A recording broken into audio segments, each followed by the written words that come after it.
Hello and welcome to What the Hell Do You Do with Scott Shannon. I'm your host, Scott Shannon, and we are here at the awesome Thirsty Cobbler Speakeasy inside of the Ivy House, but we're not supposed to talk about that because it's a speakeasy and it's illegal to have. So anyway, I'm here with the amazing Sarah and Jimmy Cooke of the Jimmy and Sarah Cooke team.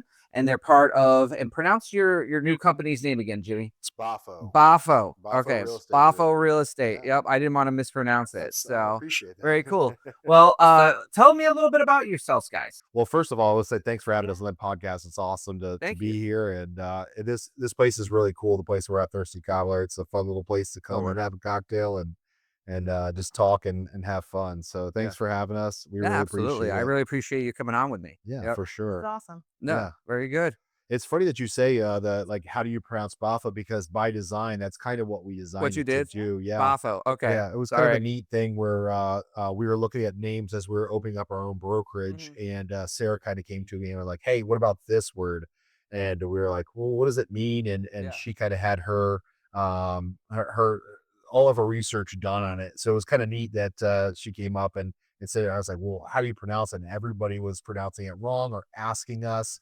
So it's kind of the part of the charm is that people go, "Well, what is it?" You know? Yeah. So yeah, I think she did a great job. I mean, I'll let her tell you about the meaning and things like that, but it's super cool. It stems from 1940s theater, and it means extreme success. Like, it was a Bafo performance, and they'd all clap at the end of the performance.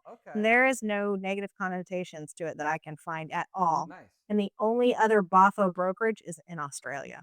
And I thought that was cool because what they stand for there in Australia and what you have to do in order to be, a citizen of that country, I just think it's such a cool thing. No, I really love that name. That's really cool. Yeah. So the reason why I asked because, well, I don't know if I told you, I do these ayahuasca ceremonies every 2 or 3 months. I go down and hang out with an Indian shaman. Well, there's a plant medicine called bufo. Okay. Bufo is it's a venom from a frog, and you smoke it. Basically, it makes you leave the planet and help reset your mind. It helps with traumas, and a lot of people who have a lot of like past traumas, abuse, anybody with an ism or whatnot. So when I saw the name and I meant to ask you about it, I was like, "Is there a connection there? Bufo? No. Okay, We're cool. not smoking. Right. We haven't smoked any no frog poison yet. no frog poison today. All right, Not cool. as of yet. All right, Maybe we'll have to try it. You never That's know, awesome. right? So, I mean, give me a little background on you guys, and correct me if I'm wrong. I swear Jimmy told me. So you started in the real estate business before him, right? I did. And then you dragged his ass along. He pulled it. Pulled Like it right along. collar. All right, so give me that story. Tell me a little bit about that. You want to do it? That's up to you. Well, You started, so you start. So I was in the medical field Okay. and worked for a surgery center, and I loved it. But I started doing real estate.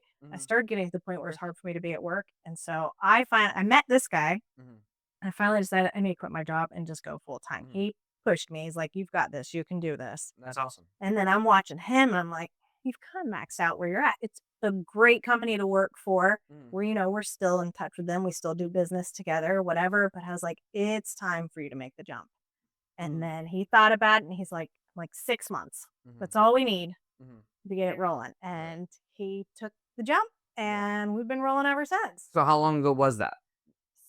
6. I started January 2021, so the year after. Started in 19. Okay. All right. Yeah. Well, you guys hit right at the perfect time to crush it. Yeah. Yeah.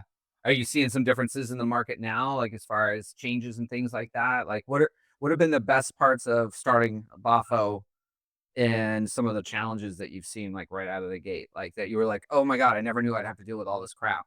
Or like, "Oh my God, this is the best thing being my own brokerage." Like tell people about, what are the pitfalls and like the greatness of it, Yeah, I mean, I think some of the great things about it is that we get to kind of run it the way we want to run it. And we had a great system when we were with the EXP. We liked it, but there were certain limitations and things that we could do, with especially when it comes to our agents. We're really trying to support our agents and make sure that they have all the tools and ability to have success. And we want them to be successful and be able to see the paycheck when it comes across the end. But more importantly, we had our customers that had different things that they wanted to do. You know, we want to lease properties. We want to maybe look into some commercial stuff. And we didn't have the capacity to do that under the EXP brokerage.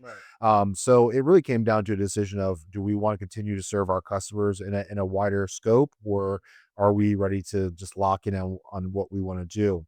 And it was kind of neat. We decided to take the leap, and we had everybody come over to our house, all of our agents, and Really cool. she put together this amazing video of kind of like, "Hey, will you join us?" And all of, I mean, some of them had tears in their eyes, other ones were just like, "Absolutely," and not one person left us. Every single person said, "Yes, we'll come with you." No, that's And great. it was a great a great feeling for us, knowing that we've done right by these people, and they wanted to come and move with us. Yeah, stand by So you guys. yeah, So how many people absolutely. are you? So obviously you guys are running the show, and how many other agents do you have now? I know you have like a team where a lot of people kind of, you feed them, help get their businesses, you know, buyer side and seller side and whatnot. But then you also have some independent people too, right? So who are kind of just doing their own thing, but underneath your banner, right? So like, what's the dynamic breakout to? Yeah, so I mean, we have 10 agents that work for us, you know, and what we try to do is put together a system where if people need a little bit of help, they can feed off of the pool of opportunities that we have.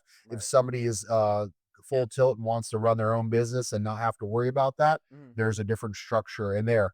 The good news with us is I mean, they didn't have to pick between one or the other. They can kind of go, "Hey, I need a dip for a couple months because I'm slow, and then I'm back to producing my own stuff." So it kind of gives them a little bit of a flow and within the brokerage, and not having to lock in with, I'm a leads based person, or I'm a self generating person. Right. Yeah. No, Yeah. it's awesome. I actually kind of have a similar structure in my business. You know, like my head loan officer, John and Brian, they do have their own self-service business from relationships they have, but then I also go out and I just rainmake as much as humanly possible. So it's kind of a hybrid thing in my world, because I need them as much as they need me.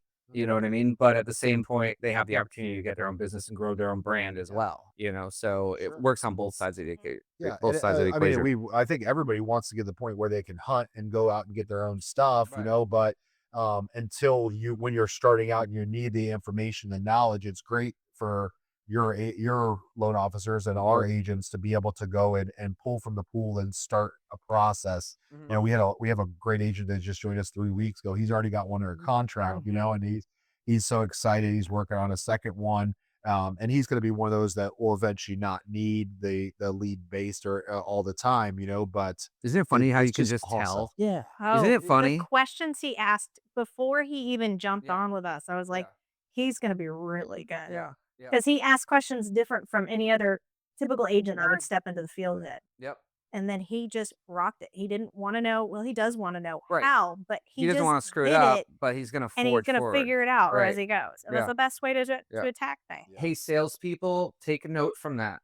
I'm Mhm. serious. Like, don't just sit there and do, okay, well, I followed this plan, blah, blah, blah. Ask a bajillion questions to the point of like the fact where you drive your bosses nuts, and then just keep trudging forward, because then all of a sudden you create your own brand, and then you're on your own 2 feet. Yeah, Because let's be honest, all the birds want to fly out of the nest at some point, right? Yeah. for sure. Yeah. At some point, you don't want to just be a support person, especially if you're a real estate salesperson, you know? So like keep learning and be the bird, you Yeah. know? That's the most exciting thing about doing all of this is watching people like him, Adrian, go out there and hustle and grind and win. I love watching other people win. That's cool. Yeah. Yeah, me too. It is It's fun. important. Yeah, it is. It's And it great. drives him and I.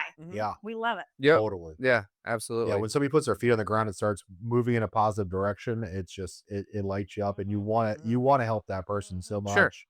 Yeah, It's so versus the awesome. one who's just like, "Oh, it's slow. I don't have enough leads. Right. Blah blah blah. Feed me, feed me, feed me, feed me." You Right. know, like Mhm. don't you wish you could almost like have some kind of exam to figure out the two different types, right? Right. Like maybe there is one. Let's figure that out. All right. Personality test, Yeah, but that I don't just know that it works. profiles This me, doesn't it? helps. This Yeah. does help, but it's you still kind of Yeah, like there's hard to tell. the needy versus the like the ones who are almost embarrassed to be needy, right? Like I want to need you as little as humanly possible until I'm on my own. You know what I mean? Like it's just I think it's a personality thing. I think you're almost born with it. It's how you're raised. However, you know, it's not a bad thing or a good thing, but you know, the world needs support people too. Yeah, I You agree with know. you. All right, so I'm gonna get into some of the like the fun ugly side, like the happy side, the ugly side of listing. I'm just gonna run through some quick questions with you guys. All right, so because you're first in the business, I'm gonna ask you because he had you to guide him when he got in, or a little She was bit. my Sherpa. Exactly. So you're out of the city, Right. even though you're more the spokesperson that I talk to more often Yeah. now. It seems like, but I'm gonna go to Sarah on this. So your very first listing, was it a cakewalk or was it a shit show? It was a cakewalk. Was it cakewalk? Oh yeah, I Okay. still talk to them. Well, Yeah. the people that purchased it, Purchased it. I sold that house twice. You did. Okay. Yep, I got both sides Mhm. for my first listing, Mhm. and then the people Your that very first listing ever, you got very both first sides. listing ever, I got both sides. That's awesome. Very Yeah, cool. I Yeah. hustled. Yeah. I still hustle, Yeah. That's but good. so I got both sides, and the people that bought it, I sold it for them, and we're still on Facebook. We still chat. Nice. It's way cool. It All right. It Cool. was simple, All right. So, because almost too easy. everybody loves negative. All right. Tell us about the worst client you ever worked with. We'll go to Jimmy on this one. The worst client. Worst client. You've just, oh my God, you can never satisfy him. Fight like you're banging your head on the wall every day. How did you deal with it? How'd you get through it? Did you get to the closing table or did it blow up? Did they, give everybody's got that one of those stories. I mean, I have a couple. I mean, there's always the tough Yeah. deals that you're working through. I've had ones that finish and ones that haven't. Sure. But I mean, I think at the end of the day, we kind of figure out where they need the help or where they need the information, and then we can kind of put those things together. So I would say the most difficult, may be that you have to kind of educate or hold a hand a little bit more, or do a little bit more Mhm. than you're normally ready. But one of the things that we pride ourselves on is, I mean, we're obviously not going to pack up a whole moving truck, for somebody to kind of get going. But Mhm. like, if somebody needs a little extra hand, we're going to be there to help them out. I think the hardest one that I had to go through was one that was a lending thing where it was 3 or 4 lenders we had to switch to, and Did I say that one? the guy qualified. No, that wasn't Oh, one okay. that you jumped through. saved a You had saved a couple for us, so we appreciate you appreciate for it. that. All right, no worries. So, and I'll tell that I actually have that story on tap to tell. But no, we went through 3 or 4 lenders. He wouldn't turn in paperwork and all that kind of stuff. He would have qualified if he got with somebody that was great like you, that would kind of look at it holistically instead of just for the couple pieces of paper or whatever. But that would probably be my hardest one, because at the end, it's the only time that I've had a client that's lost their escrow Oh at wow. the end. Yeah. Yeah. So Yeah. yeah, that'd probably be the hardest one. I wish I could say I've only seen one client lose an escrow, but I've seen plenty of do it. But just more down the villages, believe it or not. Villages, people get wacky. They really do. I don't know if it's like old age or what, but like they do some of those transactions down there, they get like really ugly sometimes, People just squabble over the silliest things. I think it's like, I hate to say it, but I think partly it's like when you're retired and you don't have anything else to think about, then like this one thing that's in front of you, which is buying or selling a house or whatever, like you guys have how many kids? 3. Three. I have 4, right? I don't have time. Like, just tell me what I need to do to get to the finish line, right? But these guys will squabble over like, I had one guy who was about to walk away from a deal because at the last minute he decided he wanted the seller to epoxy the garage floor for him.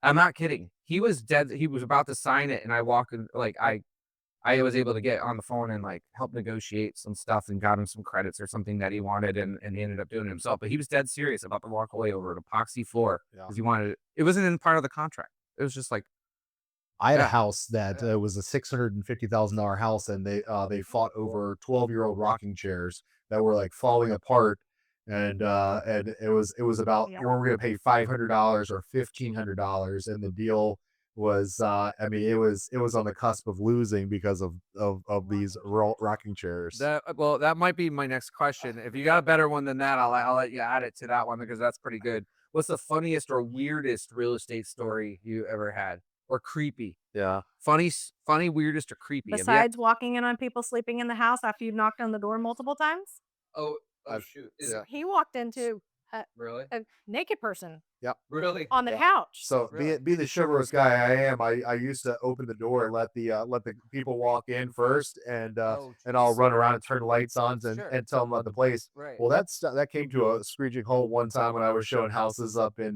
northwest Ocala. Yeah. Walked in the door, the lady screamed, and it was because there was a guy that it was supposed to be a vacant property, a guy sleeping naked on the couch, and she saw the full Monty. So yeah. See.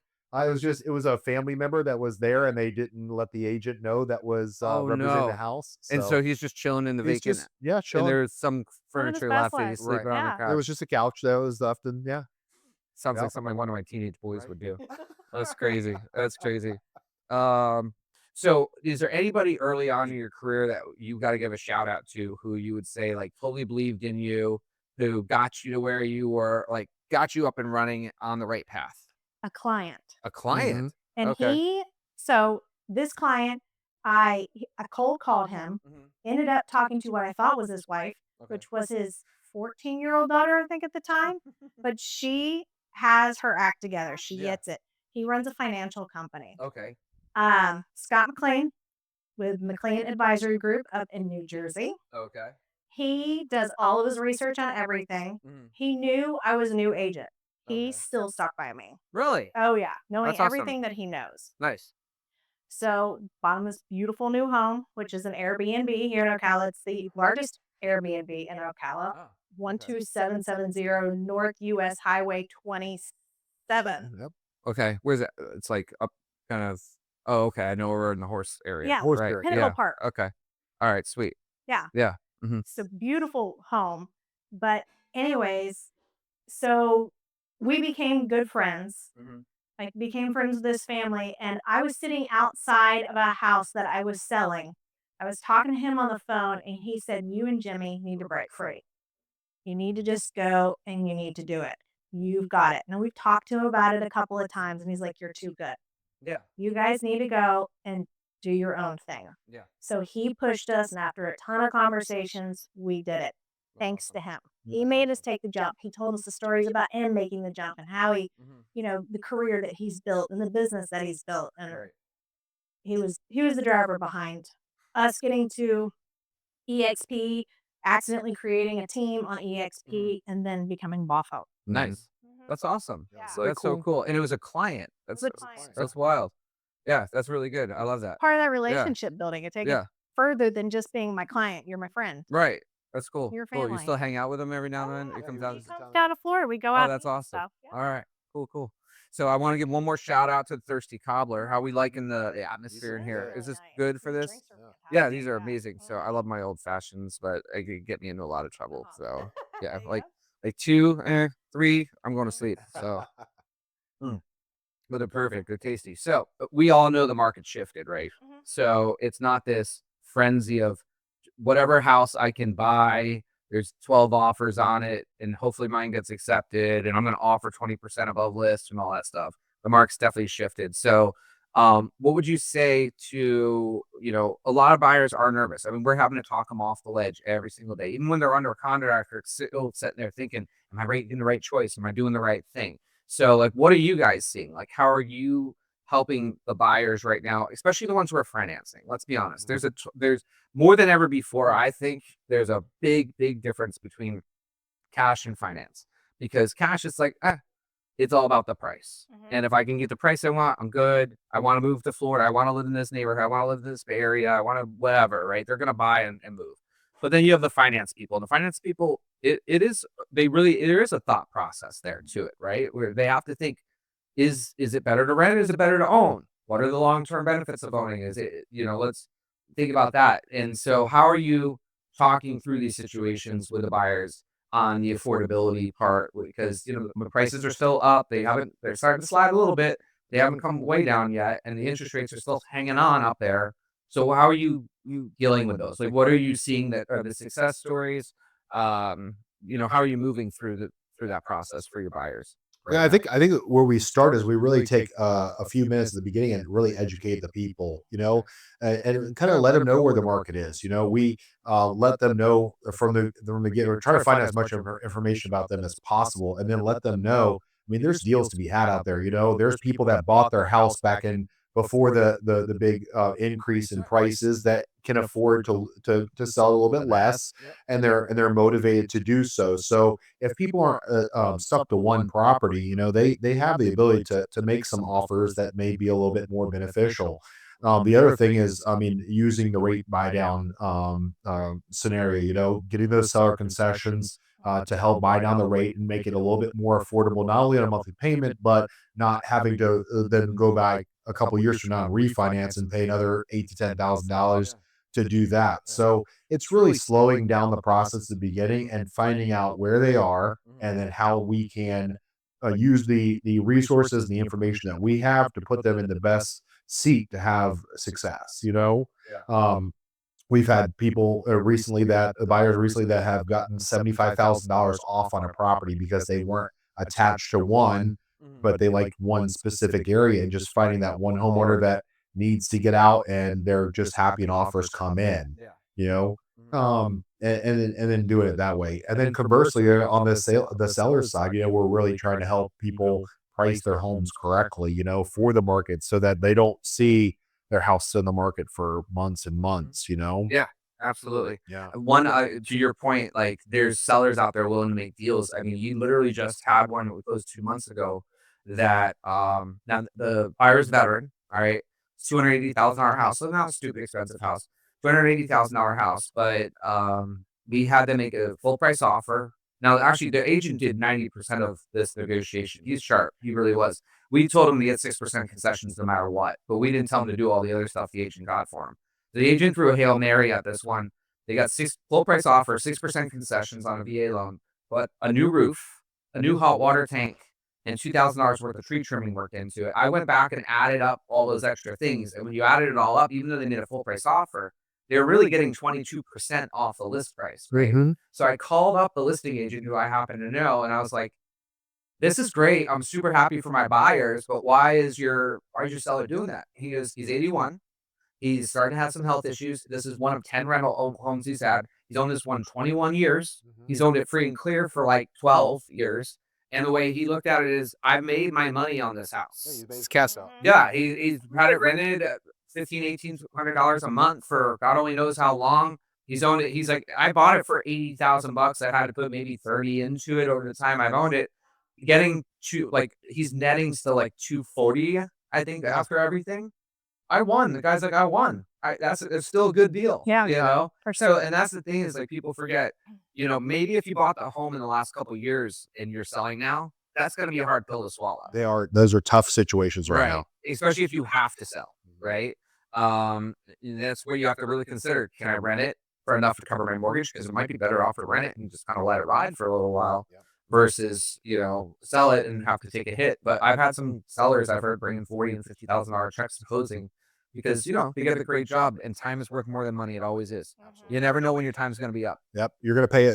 For those people, they're going to pay it no matter what. Either they're going to pay it monthly payment and bleed, or they're going to just do it one time. Yep. Absolutely. So appraisals. Have we seen too many issues with appraisals yet? Are you guys starting to run into? I haven't seen a whole lot yet. We've had a couple, but as far as the rest of my appraisals, I just had 3 come back, and they came back at. Yeah. So we're fine. Yeah, we're not blowing prices out the water, but we're hitting values. Yeah. So that's I think a lot of the appraisal issues that people are seeing are surrounding the new builds, because builders have a little bit more flexibility in the price, and they want to move a certain number of units. Right. So in those new construction home areas where the prices have come down a little bit, the market will come down with it. But I agree with Sarah. Like, I haven't seen a whole lot of big changes. Well, I just read a report the other day that you might find interesting. So how everybody sees that national average interest rate that's out there right now, which I think the national average for a 30-year fixed is like 6.7, but that's not real. And actually, the reason why it's so thrown off is because the big builders right now nationwide are doing something like 20% of all the sales in America. Okay, and they're doing those big buy downs and credits toward the rate, so they're offering like 4.9 and 5.5%. But what you don't know about is that they really could be selling you that house for 30 or 40 grand less. They're baking all that money in. It's not like it's coming out of thin air. And so it's throwing off these national averages. So it's a tough conversation sometimes for us in the lending world to be like, no, the rate, even with a buy down, is like in the 6s. They're like, well, how's that possible when I'm seeing this national average? And it's because the builders are doing these massive incentive buy downs because they have millions of dollars. They own the lender that's with, and it's skewing those numbers. It's the first time we've ever seen that, actually. Yeah. So it's kind of throwing some things off. Do you ever find, I'm going to add, I got this one question, but I'm going to add a little bit to it. So do you ever find people can underestimate what they can actually afford it? And I think I would add to that where they're like, I don't want to buy because the house I want's in this price range and I don't think I qualify for that. How are you guys overcoming that? Are you seeing that the rate buy downs, things like that, some cases are getting people up into the upper prices where they actually want to own that particular house in that particular area? Helping? Yeah, I think it's a little bit of a slippery slope because you never want to max somebody out, on their thing. But yeah, I mean, using that strategy and being able to buy the rate down does definitely increase. Where we saw it a lot is the people that were looking back when the rates were 3 and 4, and they said, "Oh, goody, I can afford this," Right. and then the rates went up, and their purchasing power went down by $75,000-$80,000. They started looking at houses in that category, and they're like, "Wow, what a stark difference there is between these two groups at just $60,000 in difference, right?" Once you go to the Mercedes Right. dealership, you Right. can't go to the Toyota dealership. You get back You in the can't Ford do it. Focus, and it's a Yeah. little tough. It is. So- It's true. It's like, man, that freaking Mercedes looks badass, but that Toyota Camry is kind of brutal. Right. So on that note, how do you help people navigate and make smart offers right now? Like give me a win that you've had lately. Where you're like, I just gave you that story about that one, right? I'm sure you guys have something similar to that. How are you navigating to make those smart offers and make the buyer feel like they're winning? You know what I mean? Have you had any good ones lately? Well, I've done all brand new builds lately. So do your $75,000 off one. Yeah, so there's a guy that was looking for a house, and we were looking around in different areas, and the house had solar, had a couple other things. So beautiful house. I mean, gorgeous house. We just closed it last week, and we came in and we put our offer in. What was the price on it? It was $719. Okay, so it's an upper for our area. It's for those of you guys who don't know, Ocala, Florida, $719 is getting you a little McMansion. Okay, so yeah. Yeah, all right. You don't have the full blown $1 billion horse farm, but you're getting a McMansion. All right, yeah, all right. So it had some solar, had some other stuff, and we were able to get the solar completely paid off, which was a $75,000 loan plus we got 4.5%, I think 4.5% concessions, towards closing costs to buy the rate down and things like that. Cool. So and the strategy, I mean, is basically we rolled it out there, and they initially shut us down and said, "No way, we're not doing this," and they just keep touching base of, "Hey, we're still interested. It's going to be this, but we're still interested." And and as time passed a little bit, they go, "Okay, we're going to go with it," So time's worth more than money. Yeah, exactly. Yes. So I mean, you just have to be a little bit patient. It's not like you said, it's not the first 12 cars that pull up that put offers in. It's figuring out how to be strategic and then how to be smart about it. You don't never want to offend somebody or put something in that's unreasonable. But I mean, if you think it's in the ballpark and there's an opportunity, put it out there and be patient. Right. Yep. And I would say too, in this market, if there's no other offers, then who's being insulting by not at least entertaining any offer? Right. Is it insulting though? Any offer. Any offer. I'll take it. Any offer. Any make day. the offer. It starts the conversation, right? It doesn't mean, oh, that's insulting. Cool, we'll counter them. Yeah. Well, it's shocking to me. There's so many listing agents in here. Well, we're not countering that. Like, what world do you think you are? Yeah. Why wouldn't you? Yeah. You're doing your seller a disservice at that point. Like, what do you want to counter at? Well, we're not going more than 20,000 off. Cool, then let's counter 20,000 off. Yeah, Right. Exactly. Well, we're $100,000 apart. Who cares? Yeah. I'll give you my own personal story. My current home, which is I got as a foreclosure, it was listed for $525. Now, granted, guys, okay, this doesn't happen at this moment. Who knows? Maybe we'll see it again. But this was in about 9 years ago. Okay, listed for $525. It's a 7,000 square feet on 5 acres, but it was beat up. Okay, it was built in '87. It needed a lot of work. But I 6 months I went back and forth on this with the bank. They had no other offers for 6 months. I come in, I make an offer. Like, I think I started at 400. They came back at like 510. I went to 430. They came back at 505. We did that for 6 months until we got to 450, and I got it. Had to put about 200 into it, but recently it just appraised for like 1.7 million. That's amazing. That's amazing. Yeah. Yeah. Good for you. Yeah, That's a win. It's a major win. Exactly. Man, I don't say it to brag. Okay, like, I hit the housing lottery. I really did. I had to put a lot of money into it. It needed a lot of work, but those deals will come, and if you look for them, they're out there. Right. You know what I mean? But you got to start with what? an offer, Yeah, right? You start with an exactly. offer, let's, just as you think it's out of your price range, give it a shot. Just You never try know. it. Exactly. Exactly. Oh, I yeah. always go, if I'm setting something up or a search through our website or the MLS, I always go above and I say, hey, I'm doing this because we're in that buyer's market and it could be a possibility for you. Let's look at the days on market. Just because right now it's got a bunch of days on market doesn't mean that there's anything wrong with the house. It Right. could just be that that house is overpriced, Mhm. but you love it. So let's try it. Yeah. Yeah. Why not? Exactly. And you just don't know. It could be that guy who's had the house on the market for 6 months. They haven't gotten any offers. Maybe their agent's just lazy and they haven't lowered the price. They haven't gone in. A lot of agents just list homes and they're like, hey, I'll do it for a lower commission. And they don't actually actively try to get Yeah. it sold. They're just putting it on the market. They'll set it and forget it. Exactly. And so you don't know, like when that offer comes in, they're by law, right? But they're required, or by your ethics, they're required to present all offers. Right. And so that offer gets in front of that seller after 6 months and they know that they're, got an agent who's not super on top of their stuff. All of a sudden, boom, deal's done. Take it, rock and roll. Yep. So I love it. So let's see here. Question. Want to talk a little bit about our venue one more time. You guys eat here very often? I do. decide, yeah. All right. What's your favorite meal here? Do you have a particular favorite? I mean, I've done so much. I like a good burger. They have a great burger. They do an Their awesome We have a burger. good Yeah. burger Yeah. here.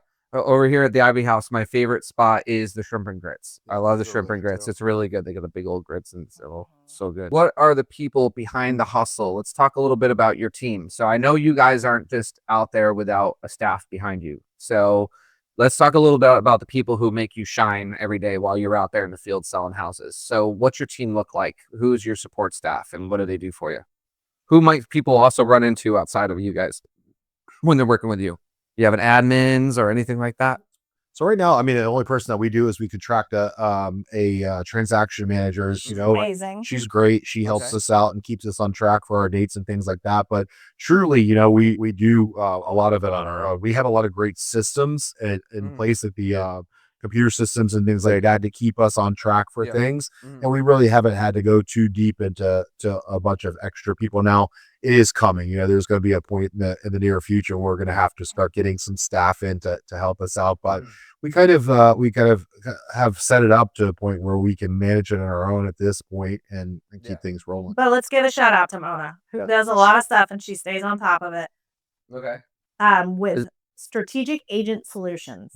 Okay. Mona Strausser, is that how you say her last name? Strategic Agent Solutions. Yep, Okay, that's so what her business did you is like called. so this is like a third party that you hire out for this type of work? Okay, Yep. cool. Yeah.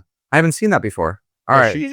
She was a real estate agent with the company for a while. I did one deal with her. She's super sweet. And then she decided she wanted to get out of the hustle and bustle, the sales. Yeah, she liked the back end, the paperwork and all that stuff. And she calls us out when we're not we need things fixed up, and she's great. And then social media, Pixel. They've been with us since the start. Yep. Okay. They're actually out of Alabama, but they do all of our social media stuff for us. So we appreciate them as well. Very good. Now, where do you see yourself in the social media space while we're on that topic? We're working on that. You're working on it. We're Okay. working on that. We're going to start Progress. yet. We're starting videos. Going to open up our YouTube page. I mean, we have one, but there's nothing really on it. But that's how you're going to build your business these days. We've been fighting it for years. We've been fighting it for years because it's not a You and I talked when I first met you. You and I started talking about that a lot because I love getting on camera. It's like I don't even care. I sit there, make a video, walking down the street. And honestly, if I was going to give a suggestion, not just to you guys but to anybody, stuff hits your head all the time. When you solve a problem for somebody or you have a story, before it flies out of your brain and you're on to the next thing, just take that 5 seconds, take a walk, and record yourself and tell the story. That's what people want to hear. They want to hear your stories. Yeah. You know what I mean? That's what we're doing right now. We're telling our stories. Right? They want to know that you're a human. Yeah, exactly. Yeah. Yep. Cool. Let's see here. Who is the negotiator and who's the nurturer of you two? He's the negotiator. I'm definitely the negotiator. Okay. She always jokes around. She used to joke around with me and still does. Like she's like, you have the deal worked out before you even type it up. Right. Because I'll get on the phone with the other agent and talk about it and figure it all, get out and just kind of figure it all out. So she always used to joke with me, hey, it's already done. And this was when there was 12 offers on a house, work it out and go, here's what we got. So I type it up, send it over, they'd sign it and send it back. So I'm definitely that part. That's one thing I love when you call me up on something like because your brain works like mine. Like within about 10 seconds, we already solved whatever the problem is. And we're like, okay, cool, break, let's go. Like, it just boom, boom, boom, boom, boom, and we roll through it. I love it. It's nice to have somebody like that to call and just go, hey, this is what I got. And I've called you on deals that you had no part of, and you're such a wealth of information when it comes to the mortgage space, and just kind of give us some advice and say, hey, this is how you can move forward, or these are different limitations that you might come up against. And we appreciate that, and we try to do the same thing. Yeah, that's cool. So you're the nurturer then? It depends on the situation. I'm kind of mama bear in some things. All right. Yeah, I'm the person that walks into the house and I can tell if it's the house for that person or that family. I can feel that vibe. I can even look at pictures online and go, this isn't going to work for them. They love it, but it's not going to work. I'll find a different house. They'll walk into it and they'll go, this is the one. And I said, I know. Yeah, you just have that sense. I just have that. Some people actually, it's true. There's been times where I've brought people out 3-4 times and I go, hey, you need to come along this time because I want you to get a feel for what they're looking for, because she just picks up all that stuff and then she'll come back. I go, or here's a list of properties I'm about to send them. And she go, not that one, not that one, not these two, and then she'll pull a third one from MLS and go, send this one too. And they'll fall in love with them. That's cool. Yeah. She definitely has that. There is a talent. No, that's seriously, it's a big talent. Yeah. And it also saves a shit ton of time. Yeah. It does. It does. Absolutely. It's like some people are like, I want to see these 30 houses. Great. Here's Gmail. We've been out showing before, and I've literally stuck my hand out the window and gone, let's just keep going. Fast. Just keep going. Right. We'll go to the next one, and then I'll call them. That's funny. That's so cool.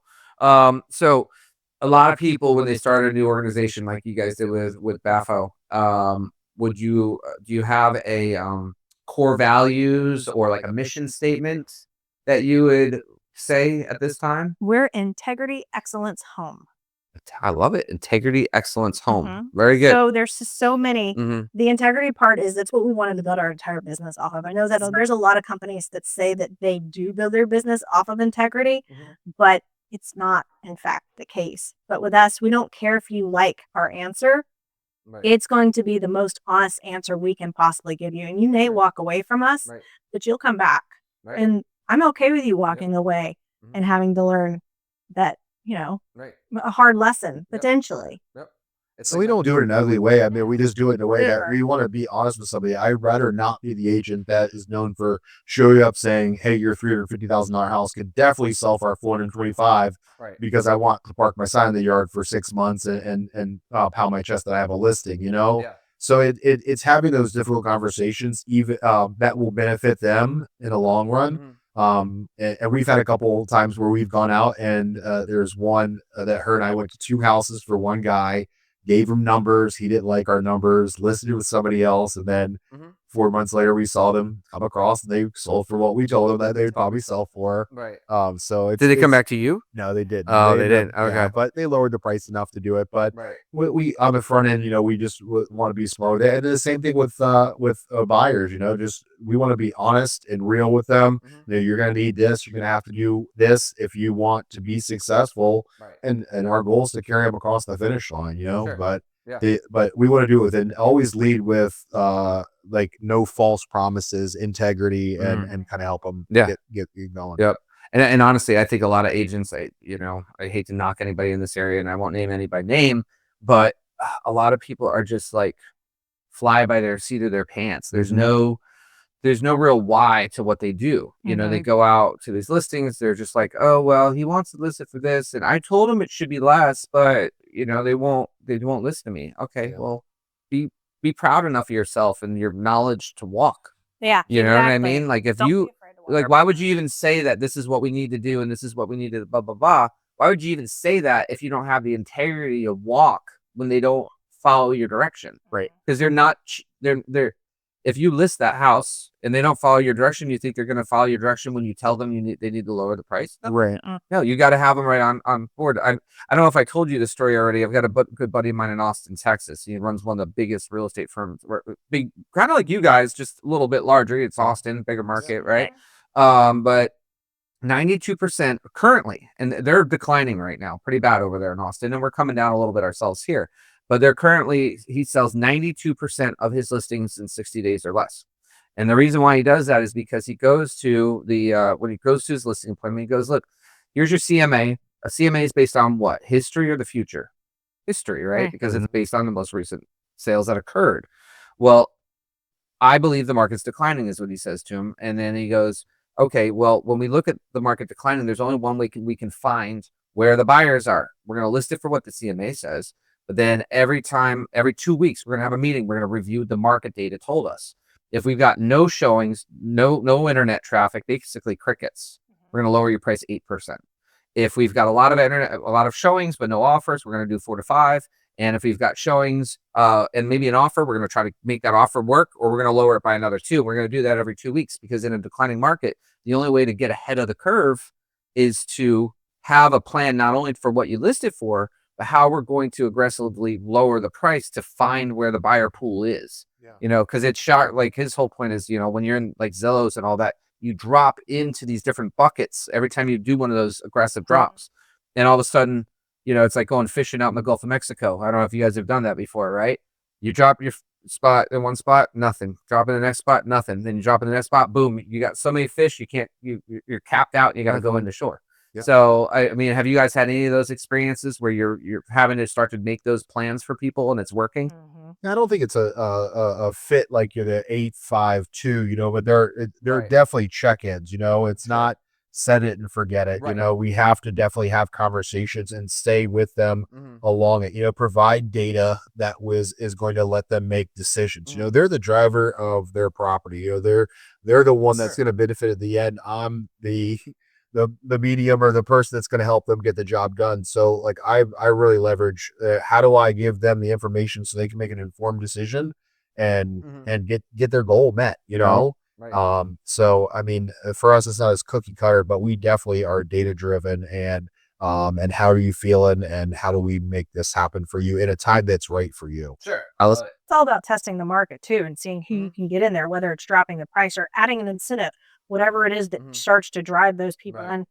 Play with that a little bit. Yeah. That's what our job is as a real estate agent or a listing agent is just to test the market. Right. That's what we're doing for you. Exactly. But the market also gives you feedback. And then you take that feedback and you make a plan and then you execute on the plan. Yep.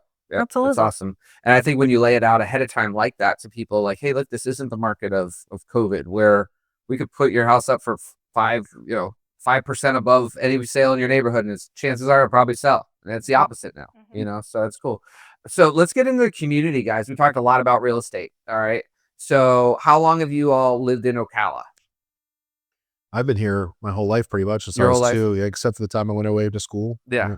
With the UCF. So I was down there for 4 or 5 years. Yeah. And then moved back. I knew that about you because when I like my friends over at the country club and stuff like that, like, what realtors you work with? I'm like, Jimmy Cooke and Sarah. They're like, I know Jimmy. I grew up with Jimmy, because I'm from New York originally. So like, but I've been here 18 years, so it's home now. I'm just Jimmy Cooke's wife. That's who I'm known as. I'm just so where are you from? Are you I'm Florida? from Fruitland Park. Fruitland Park. Okay. Yeah. So you're still Florida born and raised. But I moved to Ocala in like 2011, I think. How much changes has this town gone through? Right? You moved here in 2005. Still. I know. It's wild. It's like, what's driving it sometimes, right? Like, I mean, I do like it. I feel like this area is, I like raising a family here, I think if I didn't have kids and a family, I probably wouldn't, there's not a lot, but it's a great family area. Like, what do you do in your spare time around town? Like what family activities or individually date nights? Like, let's go through it. What do you guys like to do? We love coming downtown. I mean, we love coming to eat. We love go to Bellevue, flying boat. We'll go hit golf balls. Cool. Not very good golf balls like you, but you gotta come out with it. We'll come hit on, guys. Just the same. Anytime you want. You know that. We went last week. Yeah. And hit some balls. That was Where do you guys go? They hit balls. Baseline. All right. Summer. Until I get better, I'm not holding up a My favorite golf coach is over there, though. Oh, really? Oh yeah, he was on tour for 4 years. Yeah, he's awesome, and its name's escaping me right now, but he's the main trainer over there. He's one of the best in town. Yeah, yeah, he's great though. That's Super nice guy. Goofy he's funny the way he teaches. He never shuts up. Talks the entire lesson. But you'll like it. If you ever want a golf lesson, go take it from him. Definitely. Yeah, he's affordable. He knows what the hell he's doing. What would you say the best change and the worst change in this town you've seen over the last 10 years? Can I say the best change? I think Please. for our family specifically is Colessa Township. Okay.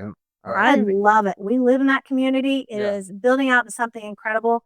You're surrounded by, at our price point, a bunch of like-minded, driven individuals. Sure. It's got a ton of kids. It's got a good school, the playgrounds, the They're building a new pools. school there now, right? The school's already up. It is up. K through 8. Okay. Mhm. Okay. We've got Fast. They're building the Nest out there, which is going to be like a beer garden and coffee shops and a dog park, an amphitheater. Holy cow. And it's open to the public. Nice. We get to take You know, I've never been over in there yet. You should. Well, when you get it, you never invite me over, guys. Come on over. We were going to build a house on like 5 acres, like a barn dominium. It's what I wanted. Right. And then we drove through and we were both like, this is what we need to do That's for the awesome. kids. Very But cool. we can take our golf carts to Publix or go eat and Nice. or over to Stone Creek. It's to almost go like we're getting a golf. second downtown in a way over that way. Yeah, it's amazing. That's pretty cool. The community, we're going to have an adult pool and a kids and all ages pool. And I think we're going to have pickleball courts out there Pickleball too. courts. Are they doing like a water slide or anything in the kids pool or anything like that? Not yet. I don't know what they're building at the other one. Oh. The big community. And how old are pool. your kids? 11, 13, and 21. 13 and 21. Okay. All right. So you start from the youngest. I always start from the oldest. That's funny. Yeah. Mine are 17, 15, 13, and 8. So that's awesome. So like, what are your kids like over there the most? Obviously, how long you've been in there? About what, 6 months, a year now? About a year. It has been that long? Yeah. Holy crap. All right. I remember you calling me when you were about to close it and you thought something was getting hunky with, So it's been a year and a half now you've been in there.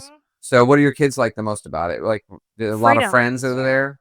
There's trails, there's tunnels, so they don't have to get out on the main roads and ride. They can go to the neighborhoods. There's cameras, there's security, they just go play. It's safe and they enjoy it. It reminded me like of like when I was a kid, you like wherever I was, my son has his little couple spots that he goes around to for his buddies, and we'll all say the dads or moms will say, hey, Emery's over here, or Emery's over here, And then there's one time I want to go check on him to go see one of my buddies, his dad. I walk in and it's 5 boys laying on the ground, just goofing off, playing board games, having fun, and they go ride the trails and go to the bike park and all that kind of stuff. So it's just a blast. That's cool. It's old school, like we used to be kids. You can turn them on and then go come back when the lights come on. No, I mean that's my neighborhood in upstate New York. It's weird. It was this master plan community in just north of Albany, New York, and we had a mini like a 9-hole putt, like a par 3 course, and we used all summer long. We go over there. We had fishing ponds, but yeah, exactly what you said. I mean, the only rule, because nobody had cell phones, was whenever you get to wherever you're going, you call me. I'm at Mrs. Clark's house. I'm at the Bracken's house. These are my friends growing up. And we all had. How many phone numbers did we have memorized back then? That's great. Right? Yeah, you kids don't understand what it's like to remember like at least 40 phone numbers. Right. At least 40 phone numbers. Yeah. Minimum. That's cool. All right. So there's got to be something, because I know I got something. What do you not love about all the growth we've had in Ocala? Like, there's got to be something you don't like that much about it. I mean, it's good for us in the real estate business, right? But like, what would you say there's a negative? What negative would you say there is, if any? I mean, infrastructure. Yeah, infrastructure would be mine too. Yeah. I mean, it's just we're so back behind, and then I mean the CEP and commissioners and things like that, and businesses are coming and opening up, so more things to do. But we're really getting from a small town to a medium, large size town, and we need some more stuff, and people are starting to fill those needs, which is really exciting for our community. Right. But yeah, once the infrastructure gets all taken care of, I think it'll be great. But I don't think they realize how many people are moving to Ocala in such a rapid pace. I mean, I went to the CEP a couple of months ago, and they were saying something along the lines of 230 or 240 people a week are moving to Ocala. Yeah. And it's just that, well, especially since we had all those damaging storms. Yep. Oh yeah. A lot of people down around the coastal areas. We've done an ungodly number of loans for people who, especially older folks, who are done with being on the coast. And also they would have paid cash, but they need a mortgage because they're still dealing with insurance issues down there. And so, I mean, the positive thing about, I'd say, Ocala is we are pretty safe from the storms. I mean, even Irma, I think, was the worst we got it. And what do we have? A bunch of down trees. I mean, I was out of power for like 10 days, but it's just because we live on the beautiful oak line trees road, but the oak line trees come down on the power lines and they take all the power lines down. It takes a while to replace them. I'd say my biggest negative with this area, and I've been saying it since I moved here, is it's just far, when you have kids, it's just far enough away from everything to be a pain in the ass. Okay.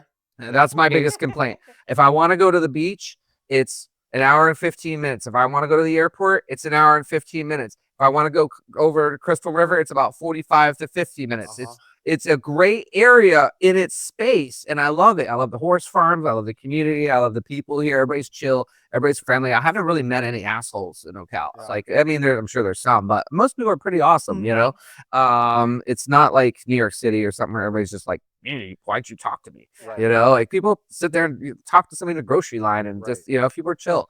But it's just far enough away to be a pain in the ass. That's I want a t-shirt that says it. Ocala. It's just far enough away to be a pain in the ass. You need to become a realtor, and then you're used to driving, because it takes 45 minutes to get from southwest Ocala to southeast Ocala. Well, I think it was when we first had babies down here, and it's like, let's go do a beach day.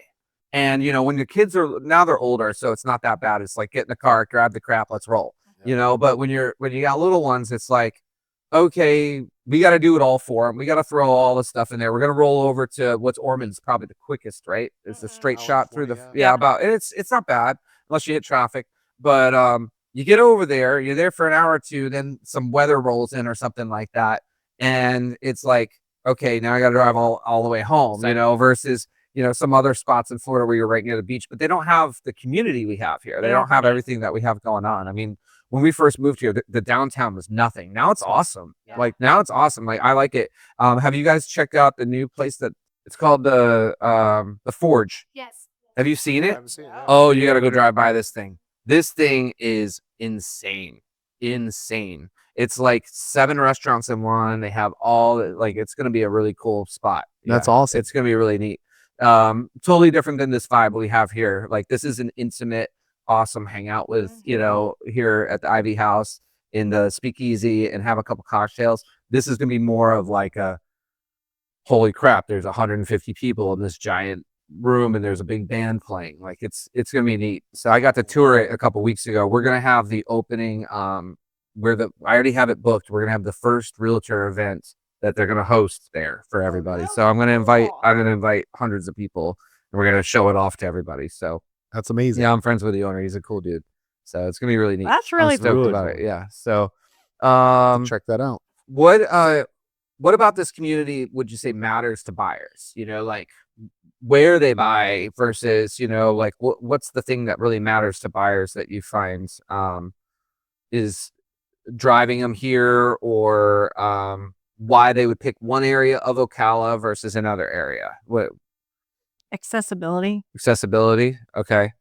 If it's the older community, how close am I to the hospitals or healthcare, which Ocala, it's everywhere. Right. So, I mean, you've got a major hospital on the west side or 2 hospitals over here in the center of it. And so that, or do they like a newer construction, a newer feel, more modern, or do they like the old school, you know, classic Ocala? Right. What are they looking for? I like big oak trees. Yes. Yeah. It's the only thing I don't like about the some of the new communities. They go in and they clear cut it, and they take out all the most beautiful trees, and it's like, those are 100 years old. Like, it just breaks my heart. I'm sorry. Maybe I'm a tree hugger that way. I'm a little bit of a tree hugger too. I keep hitting this, my mic. Yeah. But as they're taking trees down, oh. I know. Right. Yeah. We still got to keep the feel though. You know, if we ever, like, I feel like if we lost the farms, if we lost, and this is my little APB to everybody, is like, if we lose our farms, if we lose the appeal of what this place is about, it's, you know, and I think the World Equestrian Center is going to keep that for us. In fact, I think that locked it in for us. You know, I think that's our safety net to keeping the aesthetic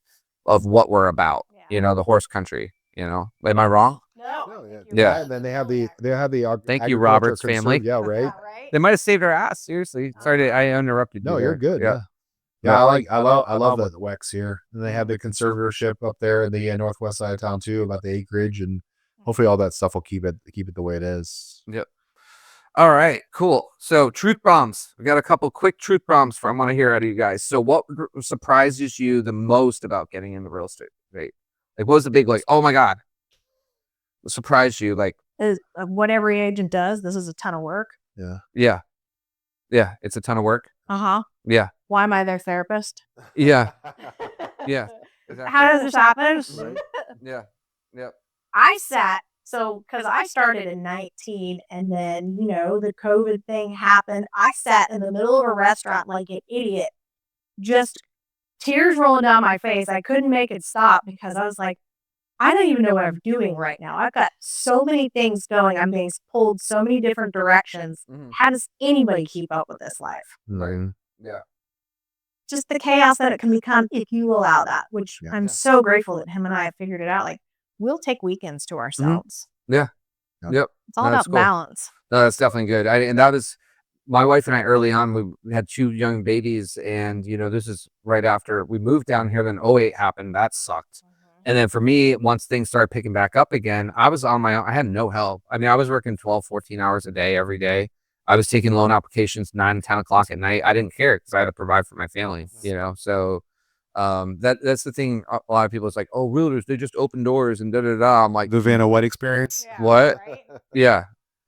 It's insane to me that these people, these trolls on the internet are like, oh, da da da. I'm like, you haven't met a good agent then. Right. You haven't, or you're just like one of these renters up in New York City sitting in an apartment who has no idea what you're talking about, because there's so many things. What about connections, right? Like when you guys need to know when something goes off in any transaction, how you can get that fixed and keep moving forward, right? Absolutely. That's in a lot of ways, I think, for you guys, and correct me if I'm wrong, when you hire a real estate agent, whether it's listing agent or the buyer agent, you're also hiring their connections. So you can get shit done and keep moving down the road and get what you want. Oh, you need a plumber? Cool. I called somebody. It's going to be 3 weeks before they can get out here. Oh no, my guy will come out in an hour. That's the type of thing. Being a little bit of a good old boy is not a bad thing when it comes to real estate. Yep. Being married to a good old boy isn't a bad thing. No, exactly. Yeah. And I am not a good old boy of Ocala, but I've made a lot of friends in this town, and I can pick up the phone and pretty much get just about anything I need done. You know what I mean? It's important. Yeah, it's true. It's And even just being true. a friendly voice on the other side of the phone saying, here's my problem, here's what I'm trying to fix. It's amazing what people will do for you. Right. What would you say, like a textbook, like if you were to read a textbook on real estate, and I know there's a lot of coaching and all that stuff, but what can it never really prepare you for? I mean, I don't think it can prepare you for all the different personalities, all the different things that you're going to have to run across, because there's people that are very based off of numbers. There's other people that are based off of feelings. And there's so many different people that are just so nervous and so scared about taking the leap into home ownership. Right. So I think it's dealing with the personalities and really helping to understand those people where they're at and help them feel comfortable with the situation. I think part of it is you don't understand what it's going to feel like when you have a client and you are unable, despite all of your effort and all the lender's efforts, to get them across the finish line, and the disappointment that they feel, which makes you feel disappointed because you feel like you lost with them. Because you get involved in these things. Yeah. I will say it's extremely rare on my side of it that, like, once we've done all the work on the front end, that it doesn't get pulled across the finish line. And if it doesn't, it's typically something with the property.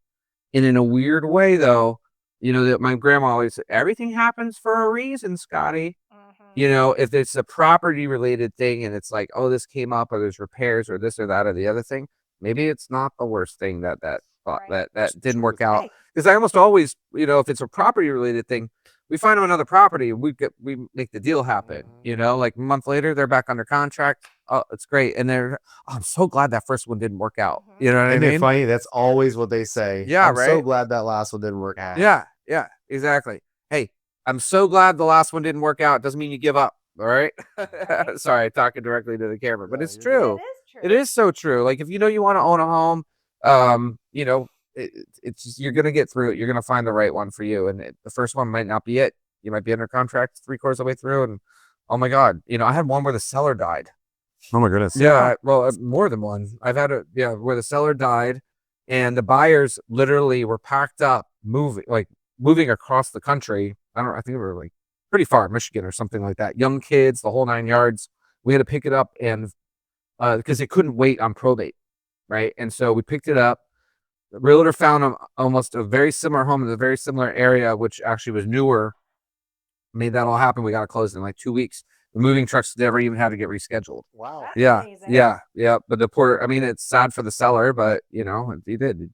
Well, he was like 91 years old, so he lived a good life, but he dies and then he goes, probate stinks, but it is what it is. So advice for new agents.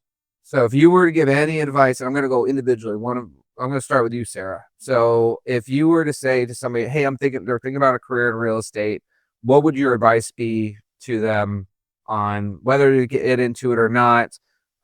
Maybe something that they could do to self-evaluate if it would be a good career path for them.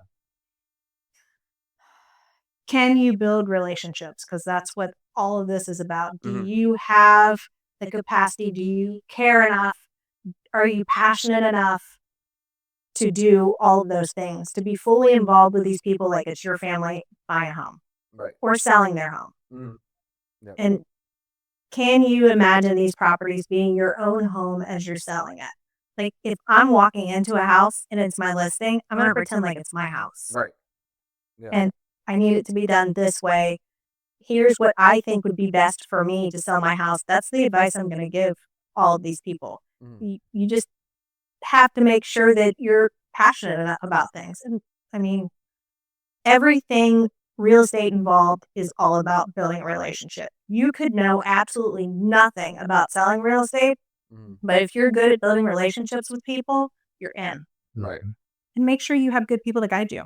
Yeah, that's true. That's That's very true. important. Yep. So I mean, the opposite side of that is if you think you're going to get into real estate just to make a bunch of money without that part, you're probably not going to make a bunch of money. Nope. Yeah. You're gonna The money comes with it. Yep. Right. Like it can be a very lucrative career. Like Exactly. the $1 million listing is on TV and everything. Right. It's a very lucrative career. But if you don't have that charisma, if you can't match up with people and meet them on their worst day and still get them through the finish line, you're probably not going to be. You might make a small living, but you're not going to be a killer. You're not going to do really well at it. Absolutely. Yeah, that's cool. And not everybody's going to work for you. You also have to learn how to say no. If you're there and you're talking to a client and you don't feel like you're a good match, Yeah, Jonathan. Yeah. don't work for them. Right. Move on or say, hey, I've got this other agent that I work with and I actually think they would be better for you. Because I think you two would mesh better. Yep. I have personalities in my office. It's funny. The realtors have worked with me a long time. Like Brian is my engineer. So if you got that person who wants to hear all the numbers and and like all the different angles, that's Brian. You want to work with Brian. John is the happy-go-lucky, just whatever you need, get you all the information. They're both equally good. They both equally have the same amount of knowledge, but one is going to, deal with that, the engineer type person. The other one's going to deal with, let's just get it done. How can I help you kind of personality? It's funny. Like it's good to have those different personalities. And if you're good at matching people up with those, it's always a win. You know what I mean? We pass clients back and forth all the time the exact same way. You're this or you're that. Here, you'd be better with this. To the point to where she had a client that she just closed, and he was with me the day that he went under contract. So it was a new build. They put it under my name, and he wouldn't sign the contract until it was Sarah's name on there because she loved him. They loved her more. She is cuter than you, Jimmy. It's the truth. I mean, I'll give you that. But it's just funny how it works like that. That's cool. Do you know what I tell people about you when I say, I think he'd be great for you? I said, he's going to come in hot. And he's going to come in with all this information. Right. And it seems like a lot, but he is incredible at what he does. And he only has your best interest in mind. Yeah. So that coming in hot calms down after a little bit. He's so excited about what he's doing. Yeah. Like for me, it's like I have to gather all the data to be able to put together the formula. Right. So like if I don't have all those little pieces of information, like I don't know how I can best serve those people yet. And in my world, in the mortgage side, it's all about numbers. Like it works or it doesn't work. Right. So how can I find how do I massage the puzzle to make it work? But the thing is too, when you have those people who need that, like that hand holding, I have those people. So keep in mind, like I'm not the, like you need me to diagnose it and get in there and you need me to be the heavy, I'm your guy.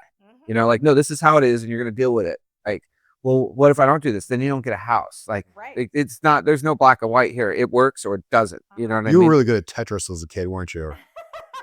That was Brian. Brian was super good. He was like, yeah, but no, I was like, no, I just very good at cutting through the bullshit. Yeah. Like I am a high D. Like if you didn't know, like for those of you who don't know disc personality, this it's D is like dominant, I is like influential. Those are like your party animals, like S is like your Mother Teresa's, like your mama bears. Okay, and C's are your engineers. I'm all D and all I. Yeah, me too. And you're all D and I, all I. I know that about you. And Sarah, you got to be S. You got some S in there, and I'm got some D. You got some D. She's DS. I'm Okay, DS, you're DS. Yeah. You're okay. So you can flip back and forth because that's a rare combo. Yep. All right, cool. Very neat. Everyone, if you want to do a disc profile, Tony Robbins does a free one. So just Google search Tony Robbins free disc test to figure out. It's actually really fun. It takes like 15 minutes. And like literally when you read back your results, you're like, oh my God, that's totally me. Yeah, right. Like it's kind of shocking. It's really, really cool. So bust a myth right now. Give me a real estate myth or any kind of myth that you're just tired of freaking hearing about. The market You sucks. can bust. What? The market sucks. The market sucks. Yeah. Yeah, I hate hearing that too. Yeah. The market sucks. It's Yeah. unbelievable. Like the people will say that, and I've had good friends. We've had good friends that have left Right. the industry as a Right. real estate agent because the market sucks. Good, get But out. really, I mean, Get out. it No, is- yeah, not you. right. They should. No, If you think the market sucks, you should get out because the market will always suck at some point for somebody. right. Right? Yeah. Sorry. Absolutely. Yeah, It's different. It comes in waves, and you have to be able to understand it. You have to be able Right. to get where you're at and be able to kind of help people solve the problem. It's all about problem solving. Right. The people that can solve the problem make the money. Right. You know? And the beauty of these type of markets for people like us is we're going to get to the other side of this. I think I told you this before, but my coach,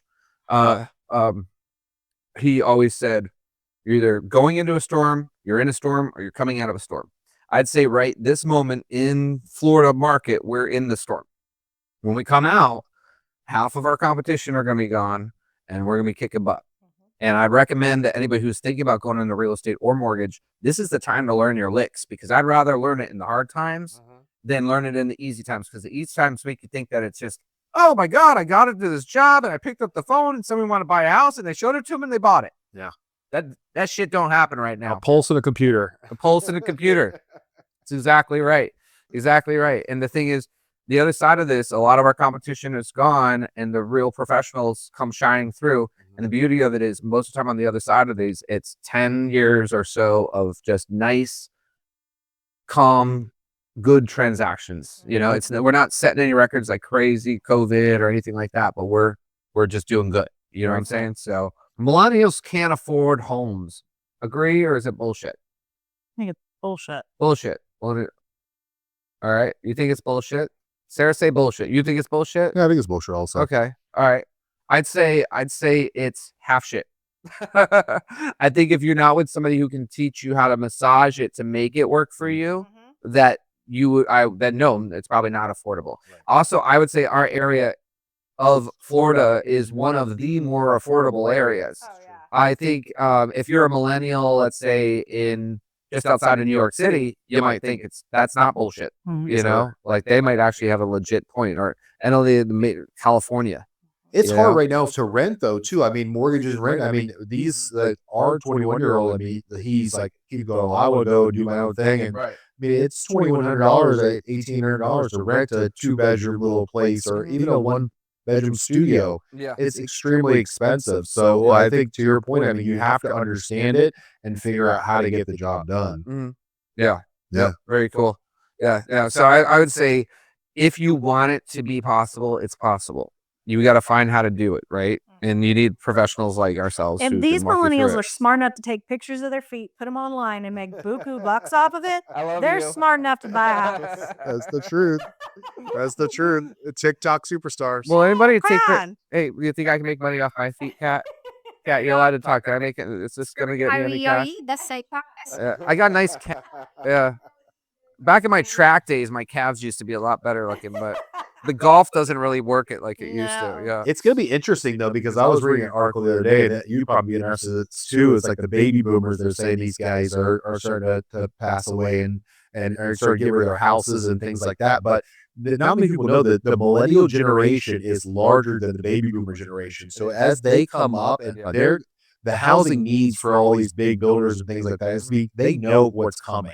and they know that these folks are going to be jumping out, needing to get houses here in the near future, and they're on the ready, So I mean, I really think that those guys, if you can teach them the right way, and the big builders are doing it by offering the incentives straight from the get go, Right.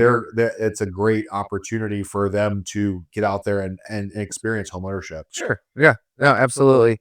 Another one too is that when the baby boomers do start passing away en masse, which we're at the very beginning of them, right? And aren't trying to be morbid or anything like that. It's just a fact, like we're going to have that generation go at some point. And so it's to be the largest transfer of wealth in human history.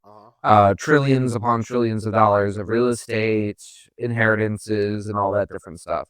I would say, especially in our market, the one thing that has driven a lot of prices was that great migration was mostly baby boomers. And they stole up a lot of the affordable stuff. And they're the only ones. I don't know if you saw that. I wish baby boomers stop buying houses so everybody else gets a chance. Okay, freaking pissing me off because it sucks. And it's true though, because I can't blame them. They buy what they want, but they were. It was like 70% of all the sales in the last, not during that boat, like toward the end of the boom, there were baby boomer and up age groups. The younger age groups, but the younger age groups are going to get their day. I really do believe that.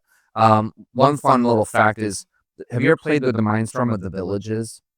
So think about the villages, right? So there is a big gap between the baby boomers and the millennials. And in between is our gener X. I'm X. What are you guys? X. I think X said it was 79. I'm an 80s baby. I'm an 84.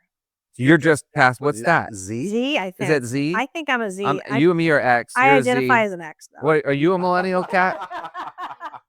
You're a millennial, I think. 92? Yeah. So now here's a crazy ponderance. Is the Villages going to be a ghost town, or are they going to have to change from a not 55 and older community in the next 10 to 15 years? Think about that. When they start dying off, there's not going to be enough retirees to fill their spots. Think about that. Well, they're building the Middleton now and everything like that. They're keep building like crazy because there's still a need. Because what's weird is the early baby boomers are starting to die. The younger baby boomers are still buying. Oh, you're talking about the gap of there's going to be X this and the Z, right? The X and Z were a lot smaller than them, and we may or may not want that lifestyle in the Villages, right? Which is just south of us for anybody who doesn't know. And then the millennials will come behind them, and maybe they want it, but there's going to be this massive thing of the largest retirement community in the world who doesn't have enough resurgence to fill it. Isn't that weird? It is weird. I was talking about it with some village agents the other day. We were like pondering what would happen. I think what they would do is they would start breaking them out where they do away with the 55 and older thing. Start with areas. Yeah. It's the only thing I could think of. I don't know. It's just one little.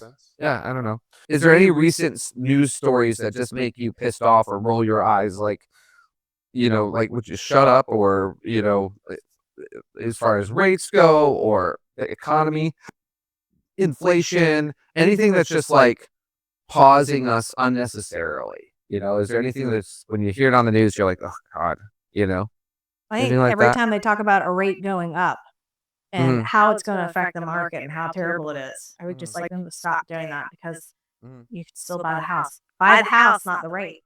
Yeah, that's true. If you can get qualified to buy the house, right? I think it's also a buyer's market. Yeah. So. Right. No, it's definitely a buyer's market, right? Yeah, you can negotiate everything, right?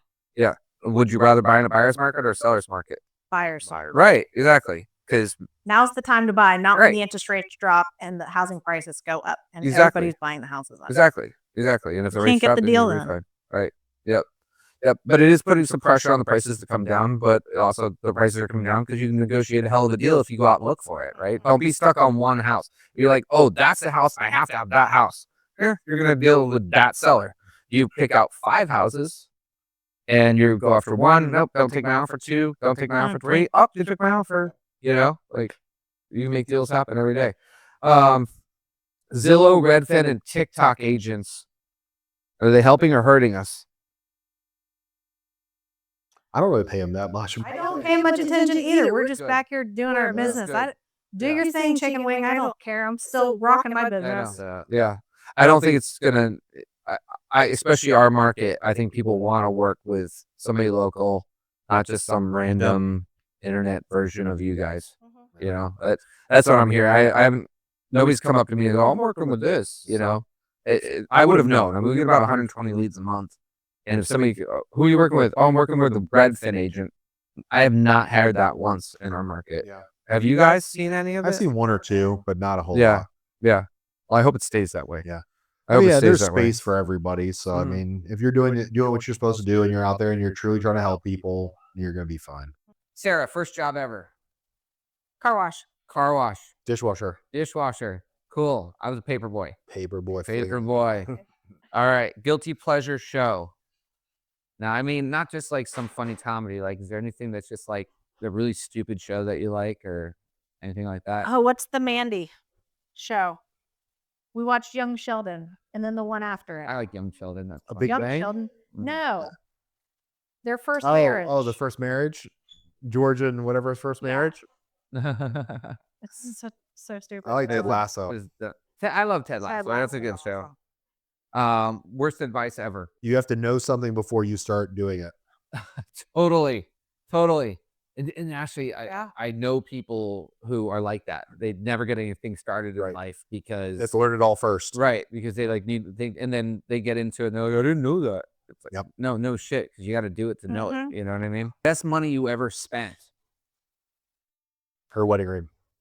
Oh, you are, dude. Oh, you're getting something nice. Points. buddy.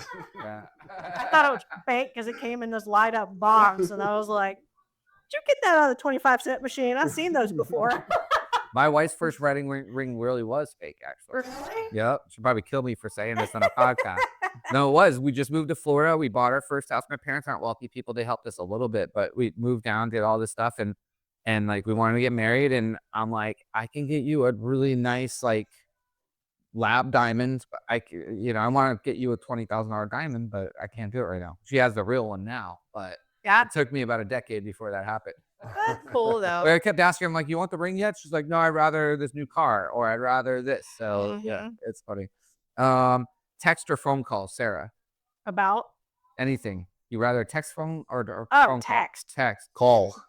Yeah. You like me to call? All right, cool. Well, I figured out with you, I text you and say, hey, call me, and then you call me. Right. It's like, all right, cool. I love it. I just feel like you work out more when you talk to somebody on the phone than texting back and forth. Especially if you got to get into something. It's one thing to be like, hey, I'll be there in 15 minutes. Yep. Versus, hey, I'm negotiating a freaking deal. Right. You know, like, Let's go back and forth for 3 hours. yeah, it drives you nuts. It's that's the one thing. Millennials, Yeah. when there's certain times you do need to get on the freaking phone, you young people. So anyway, buyers or sellers, who's tougher? Sellers. Sellers. Okay. Sellers are tougher. Why are sellers tougher? Because they're kind of stuck in their ways. They want a certain amount of money, and sometimes they can be hard to talk them down. They don't want to listen. Right. All right. Very good. If you had a walk-up song, what would it be, Jimmy? The Bulls anthem from Michael Jordan days. Bulls and I don't even know what that song is. Oh, well, I remember Jock Jams. Well, yeah, whatever. There was CDs, the right, Jock Jams yeah. CDs. Yeah. Yeah. Sarah, do you the soda? Pop the trunk. Pop the trunk. Pop the trunk. Who sings? Whose song is that? I've lost it. Yelling Sure. wolf. Pop the trunk. I bet you if I heard it, I know the It's song. pretty gangster. Yeah, Pat's looking at me going, yeah, you know the song. Dream home if you had no budget. Like you know, Elon money. You can get whatever the hell you want. What would it be? A lot of acreage, but backs up to a big house. A lot of acreage, but backs up to water. Like ocean. Or like okay, all right. I'm pretty content. I would like a little bit more land, but I love our house. Right, yeah. Well, mine, I would want that as long as I also had the money to have a like full-blown staff, right? So say, yeah, I got it. Just saw me. I know budget, buddy. I love it. Yeah. Haunted house or no kitchen? No kitchen. I don't want to play with that. Haunted. That's so two different things. I know. I would do the haunted house. Yeah. You go with the haunted, but yeah. You can keep those spirits with you, babe. I'm out. I don't know. I mean, what are you gonna do? It's go get food every night, I guess, huh?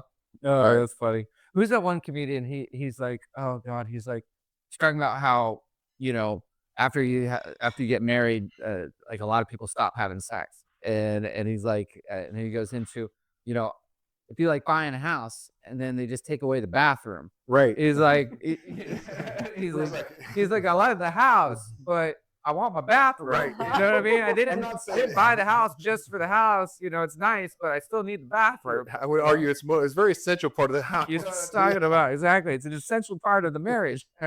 So, ladies, learn from that. Most men don't ever. Well, maybe some men do, but most men do not. Most awkward showing.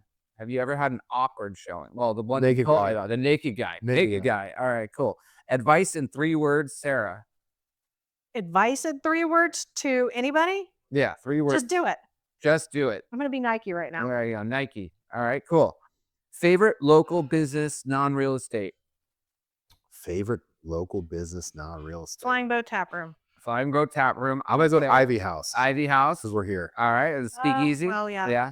Where can people find your real estate company? Where can we look you up? Boffo Real Estate Group. BoffoRealEstate.group. BOFFO. BOFFO, folks. And how can sellers and buyers connect with you? What's the best way to do that?